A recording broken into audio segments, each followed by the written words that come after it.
মা হুয়ার রূহ, মুহাম্মদ আমাদেরকে বলে শোনাও রূহ কারে বলে, কেমন করে আসে, কেমন করে যায়, এ ব্যাপারে কি জানো বলো।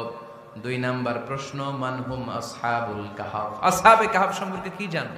3 নাম্বার প্রশ্ন, মান হুয়া যুলকারনাইন, যুলকারনাইন বাদশা সম্পর্কে কি জানো। আল্লাহর হাবিব সাল্লাল্লাহু আলাইহি ওয়াসাল্লাম বললেন গাদান উজিবুকুম, আগামীকাল বলে দেব।